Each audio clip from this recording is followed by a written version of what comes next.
The grand hall of the castle feels like a scene from a fairy tale gone slightly wrong. Crystal chandeliers dangle from the vaulted ceiling, casting golden light that dances across the polished marble floor. The air smells of expensive perfume and aged red wine, and the soft clink of champagne glasses mingles with the laughter of people who look like they've never known a bad day. I tug at the hem of my simple black dress, the one Alexander picked out because he said it made me look timeless.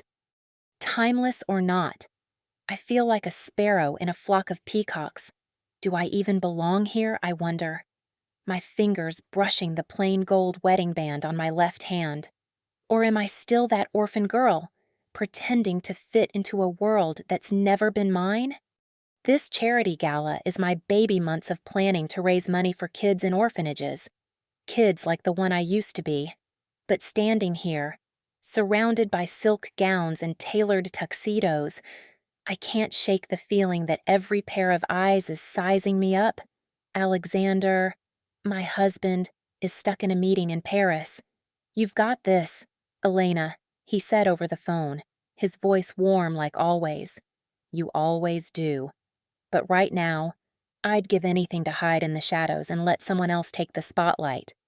I take a deep breath, forcing a smile as a guest glides past, her diamond earrings catching the light.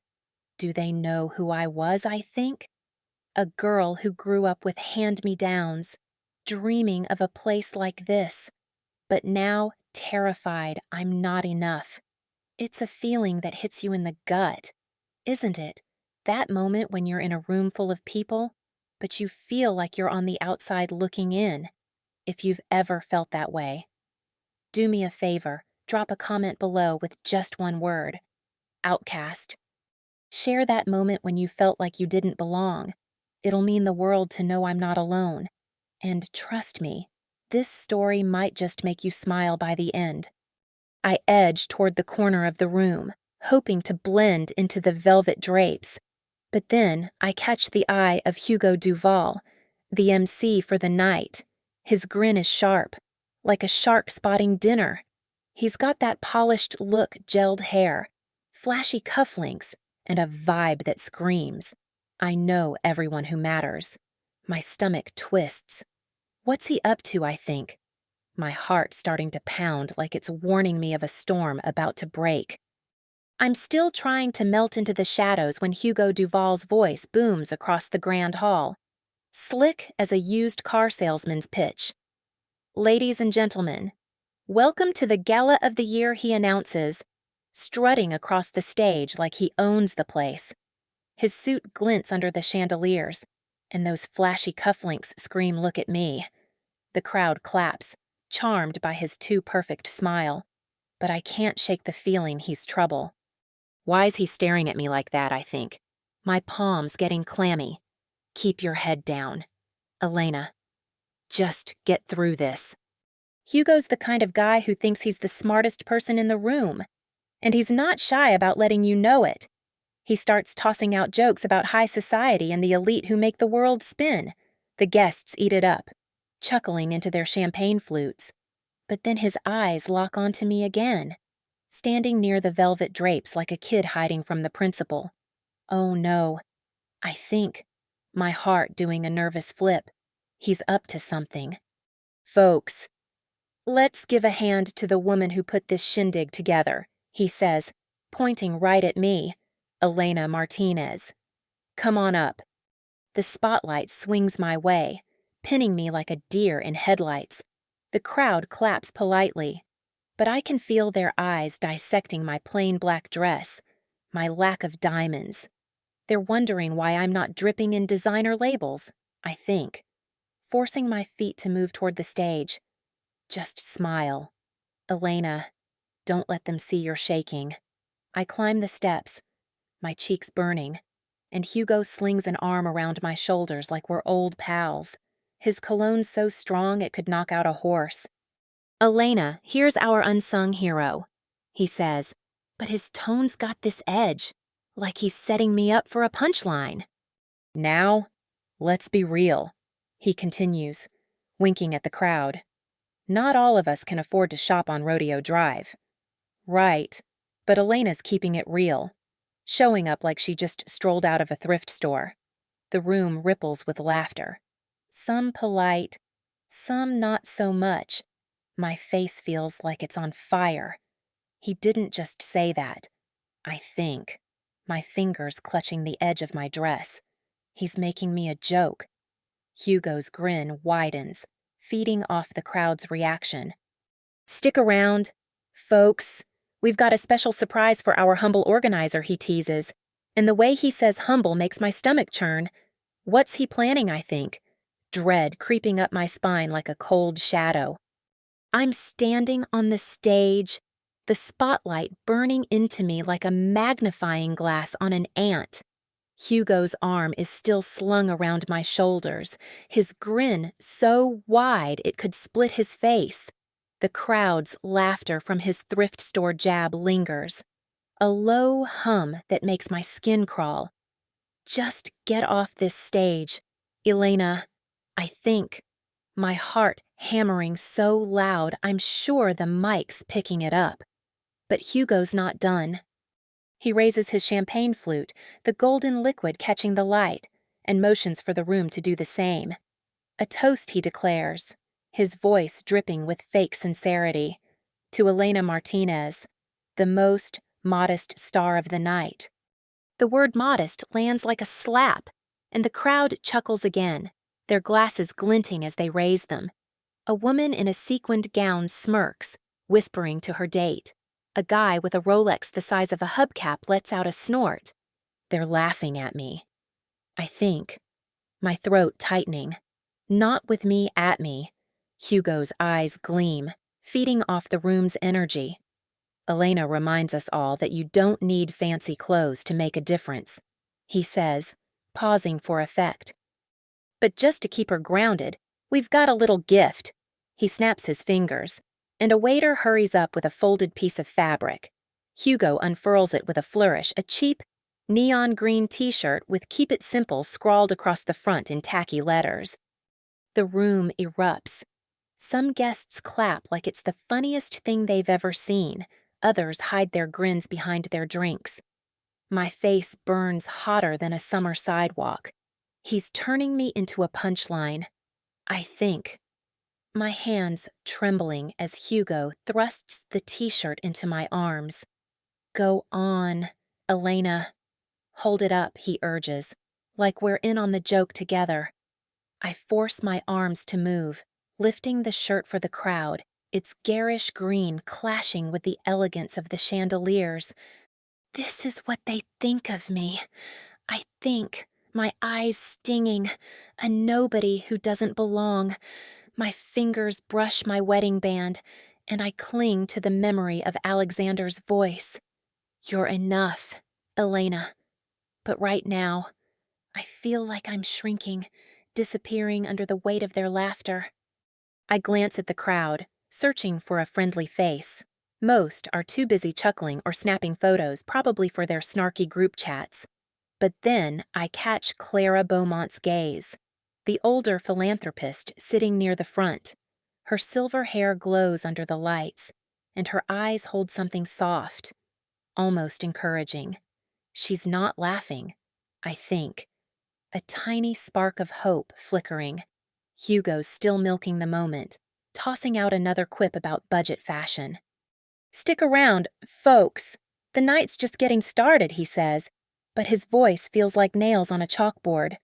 What else does he have planned, I think, clutching the t-shirt like it's a life raft in a storm I can't escape.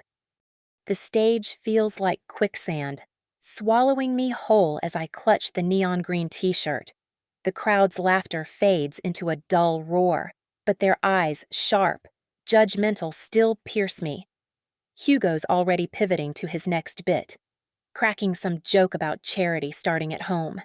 But I'm frozen, the spotlight pinning me in place. I could run, I think, my pulse racing like a runaway train. Just bolt for the door and never look back. But my feet won't move. My fingers tighten around my wedding band. It's cool metal grounding me. Alexander always says I'm stronger than I know. But right now, I feel like I'm made of glass, ready to shatter. I force my eyes to the crowd, their faces a blur of silk scarves and polished smirks. They think I'm a nobody. I think, the thought bitter as burnt coffee, a girl who stumbled into this world by mistake. Memories flood in growing up in that cramped orphanage, sharing one pair of sneakers with another kid, dreaming of a life where I'd never feel small. I've worked so hard to leave that behind, pouring my heart into this gala to help kids like me. And now Hugo's turned it all into a cheap laugh. I could call Alexander, I think, picturing his steady voice cutting through this mess. One word, and he'd fix everything. But something stops me. If I lean on him now, am I admitting I'm not enough on my own? I take a shaky breath, willing my hands to stop trembling. The t-shirt's still in my grip, its tacky letters mocking me. This isn't just a shirt, I realize. It's every time someone looked at me and saw less than. But then I catch Clara Beaumont's gaze again, her silver hair catching the chandelier's glow like a halo. She's not smiling, but her nod is firm, like she's saying, "You've got this." She leans forward, her sapphire brooch glinting, and mouths something I can't quite catch. It's enough to spark a flicker of resolve. I'm not running. I think, straightening my shoulders. Not this time. Clara rises from her seat, her movements graceful despite her age, and weaves through the crowd toward me. "Don't let that clown define you," she whispers when she reaches the stage, her voice low but fierce. "You're worth more than his cheap tricks." Her words hit like a lifeline, pulling me back from the edge.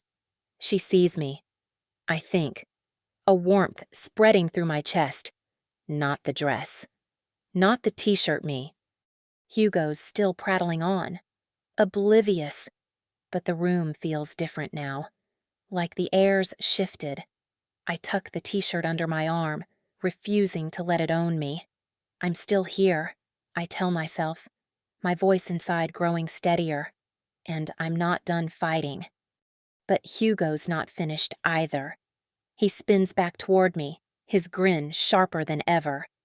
"Ready for round 2. Elena," he calls, the crowd leaning in like vultures. My stomach twists. What's he got up his sleeve now, I think? Bracing for whatever's coming next. I think, bracing for whatever's coming next. The stage ascends the stage. Hugo's words. Ready for round 2. Elena hang in the air like a taunt, his grin slicing through me sharper than a razor. The crowd leans forward, their eyes gall, rejoicing in my humiliation, eager for more. My heart's pounding so hard I'm sure they can hear it. My hands still clutching that garish t-shirt. What now, I think? Dread coiling in my gut like a snake. Clara's words echo in my head. "You're worth more, but I'm not sure I believe them." Not with every eye in this castle boring into me, waiting for me to crack. Then, the massive oak doors at the far end of the hall swing open with a slow, deliberate creak. The room falls silent, the kind of hush that makes your skin prickle. Alexander Laurent steps through, and it's like the air itself shifts. He's tall, broad-shouldered, his tailored black suit hugging him like it was poured on, his dark hairs streaked with silver at the temples, giving him that distinguished look that screams power without trying. His hazel eyes, sharp as a hawk's, sweep the room, and I swear the chandeliers dim a little under his gaze. He's here, I think, my breath catching. Oh, thank God. He's here. Hugo falters, his smarmy grin slipping as he recognizes Alexander. You don't run in these circles without knowing the billionaire who buys up historic castles like most people buy coffee. The crowd murmurs, a ripple of whispers spreading like wildfire. Alexander moves toward the stage, his polished shoes clicking on the marble floor. Each step calm but unstoppable, like a lion stalking prey. I feel my shoulders relax just a fraction. He's got this. Apologies for my tardiness, Alexander says as he climbs the stage, his voice deep, smooth, with that faint French accent that still makes my knees weak. He stops beside me, his hand resting lightly on my lower back, warm and steady. It seems I missed quite the performance. His tone's polite, but there's a steel edge that makes Hugo's flashy cufflinks look like dime store trinkets. The crowd's dead quiet now, every eye glued to him. Hugo recovers, but his laugh's too loud, too nervous. Mr. Laurent. What an honor, he says, extending a hand. Alexander ignores it, his gaze flicking to the t-shirt in my arms, then back to Hugo. He knows. I think. My stomach flipping. He sees everything. I understand there's been a toast, Alexander says, his voice carrying like he's addressing a boardroom, not a gala. To my wife's modesty. The word drips with disdain, and Hugo's face pales, his tan looking sickly under the lights. But let me clarify something for you all. He turns to the crowd, his presence filling the hall like he owns it, which, I realize with a jolt, he does. This castle. It's not rented for the night. It's ours. Elena and I call it home. The room gasps, a collective intake of breath that sucks the air out. Hugo's jaw drops, his mic trembling in his hand. The woman in the sequined gown chokes on her champagne, and the Rolex guys suddenly very interested in his shoes. They didn't know. I think. A spark of something pride igniting in my chest. None of them did. Alexander's hand tightens on my back, grounding me. Elena organized this gala, he continues, his voice warming as he looks at me. She's raised millions tonight for kids who grew up like she did without a home, without a chance. She's not just my wife. She's the heart of this event, and frankly, the only reason any of you are here. Hugo's frozen, his eyes darting like a trapped rat. The crowd's shifting, uncomfortable, their earlier smirks replaced by wide-eyed shock. They're seeing me now. I think, my chin lifting just a fraction. Really seeing me. Alexander leans closer, his voice dropping but still carrying. So, Mr. Duval, care to explain why you thought humiliating my wife was a good idea? His smile's polite, but it's the kind that could cut glass. I feel a rush. Not fear anymore, but something fiercer. This is my moment. Alexander's question. Care to explain why you thought humiliating my wife was a good idea hangs in the air like a thunderclap. The grand hall is so quiet I can hear the faint hum of the chandeliers overhead. Hugo's face is a mask of panic, his mic slipping in his sweaty grip. His once smug grin now a grimace. He's crumbling. I think, a flicker of satisfaction sparking in my chest. The neon green t-shirt's still tucked under my arm, but it doesn't feel like a badge of shame anymore. It's a reminder of what I'm about to overcome. Hugo stammers, his voice cracking like a teenager's. Mr. Laurent, it was just a bit of fun. You know, no harm meant his laughs desperate, like a drowning man grasping for a rope. The crowd isn't buying it. The woman in the sequined gown looks away, her fingers fidgeting with her necklace. The Rolex guy's scrolling his phone, probably praying nobody notices his earlier smirk.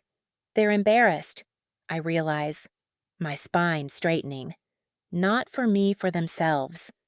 Alexander's hazel eyes don't waver, pinning Hugo like a bug under glass. Fun, he repeats, the word sharp enough to draw blood. You mocked the woman who made this night possible. Elena raised millions for kids who've got nothing, kids she understands better than anyone here. His voice softens as he glances at me, a warmth in his gaze that makes my heart skip. She's not just my wife. She's a force. I feel my cheeks flush, not from shame this time, but from something new pride. He's always seen me, I think, my fingers brushing my wedding band. He turns back to the crowd, his presence commanding every inch of the hall. "Since you're all here in our home," he says, emphasizing our with a subtle smile, "let Elena show you what this castle's really about." He gestures to me, his hand steady, inviting. He's handing me the reins. I think, a mix of nerves and excitement bubbling up. I step forward, my voice shaky at first. "This gala isn't about fancy dresses or who's got the biggest bank account," I say, finding my rhythm. "It's about giving kids a shot at a future. Let me show you why." I lead the crowd through the castle's halls, Alexander at my side, his quiet strength like a shield. We pass the library, its towering shelves stuffed with leather-bound books, and the portrait gallery, where oil paintings glow under soft lights. The guests trail behind, their earlier arrogance replaced by wide-eyed awe. The sequined gown lady whispers an apology as we pass, her voice barely audible. "I didn't know," she says, and I nod. Not out of forgiveness, but because I'm done letting their judgment define me. I'm not invisible anymore, I think, my steps growing surer. Hugo tags along at the back, his flashy cufflinks dull in the candlelit corridors. He tries to crack a joke about medieval Wi-Fi, but it lands like a lead balloon. The crowd ignores him, and I catch Clara Beaumont stifling a chuckle, her sapphire brooch catching the light. He's digging his own grave, I think, a wry smile tugging at my lips. As we reach the ballroom, its stained glass windows casting rainbow patterns on the floor, I turn to the guests. "This castle's a home, not a status symbol," I say, my voice clear now. "And tonight, you're helping make homes for kids who need them. That's what matters." The crowd claps. Not the polite kind from earlier, but something real, warm. Clara's at the front, her nod saying more than words ever could. Hugo's lingering by the door, his face a mix of defeat and dread. Alexander leans close, his breath warm against my ear. "You're unstoppable." "Elena," he whispers, "maybe I am." I think, a fire kindling inside me, but Hugo's still hovering, and I know this isn't over yet. What's he going to try next? The ballroom's stained glass windows cast a kaleidoscope of colors across the polished floor, and the crowd's applause still echoes in my ears. It's not the half-hearted clapping from earlier, it's real, like they're finally seeing me for who I am, not just the girl in the plain dress. I stand at the center of the room, Alexander's steady presence beside me, his hand brushing mine like a quiet promise. I did this, I think, a warmth spreading through me like sunlight after a storm. I turned their laughter into something meaningful. Hugo's still lurking by the door, his flashy suit looking out of place in the soft glow of the candles. His earlier swagger's gone, replaced by a slump that screams defeat. He thought he could break me, I think, but the thought doesn't sting anymore. It fuels me. Alexander steps forward, his voice cutting through the room's buzz. "Tonight's success belongs to Elena," he says, his hazel eyes locking on mine with that look that always makes me feel unstoppable. "But it's more than a gala. It's a mission, and I've got an announcement." The crowd leans in, curiosity replacing their earlier awkwardness. "Elena will co-lead our foundation's new initiative for orphaned children, alongside Clara Beaumont," he says, gesturing to Clara, whose silver hair gleams like a crown. She nods, her sapphire brooch catching the light, and I feel my jaw drop. Me leading with Clara, I think, my heart doing a happy somersault. Alexander's smile is subtle but proud. No one's better suited, he continues. Elena knows what it's like to start with nothing and build something extraordinary. Clara steps up, her voice warm but firm. I've watched Elena tonight, she says, glancing at Hugo, who flinches. She's got heart, grit, and vision. I'm honored to work with her. The crowd claps again, and this time, it's not just for show. The sequined gown lady joins in, her earlier apology now a sheepish smile. The Rolex guy's clapping too, his phone forgotten. They're with me. I think, a lump forming in my throat. Not against me. Alexander turns to Hugo, his tone cool but pointed. As for you, Mr. Duval? I've arranged a special workshop on respect and humility. You'll be the star pupil.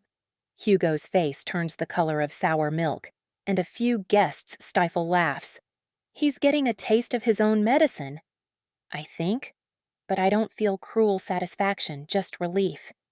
I step forward, finding my voice. Thank you all for being here, I say, my words steady.